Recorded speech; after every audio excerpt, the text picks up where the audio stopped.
వచ్చే లోక్సభ ఎన్నికల్లో అధికారాన్ని హస్తగతం చేసుకోవాలన్న లక్ష్యంతో ఉన్న కాంగ్రెస్ పార్టీ ఆ దిశలో ఇప్పటి నుంచే జనంలో పట్టుకై జాతీయ స్థాయిలో పావులు కదుపుతుంది. బీజేపీ హిందూ అస్త్రానికి ప్రత్యామ్నాయంగా ఓబీసీ కులగణన అస్త్రాన్ని ప్రయోగిస్తుంది. దేశ జనాభాలో 50% పైగా ఉన్న వెనుకబడిన వర్గాల సమస్యలనే జాతీయ స్థాయి ఉద్యమంగా మలిచేందుకు సిద్ధపడుతుంది.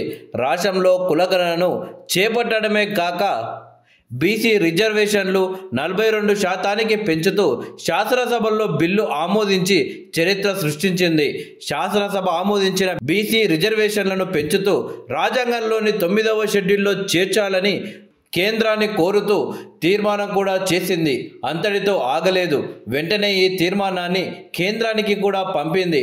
బిల్లు ఆమోదం తర్వాత గత శాసనసభ లోక్సభ ఎన్నికల్లో కాంగ్రెస్ పార్టీకి వ్యతిరేకంగా పనిచేసిన బీసీ నేతలు కూడా కాంగ్రెస్ పార్టీకి మద్దతు ప్రకటిస్తున్నారు.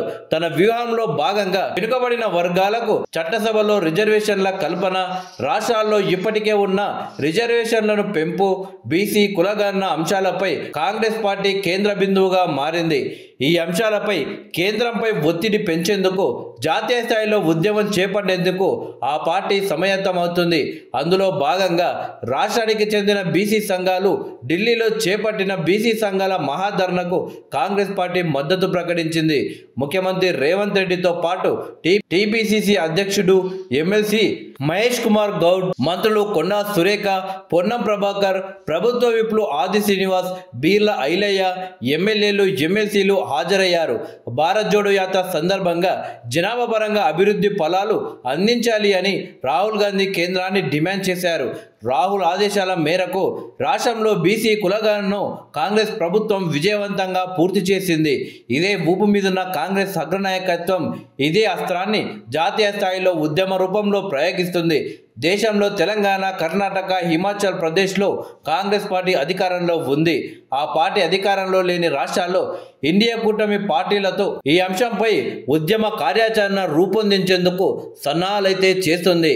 తమిళనాడు ముఖ్యమంత్రి స్టాలిన్, కేరళ ముఖ్యమంత్రి పినరయ్ విజయన్తో ఇప్పటికే సామరదింపులు జరిపినట్లు పార్టీ వర్గాలు తెలిపాయి.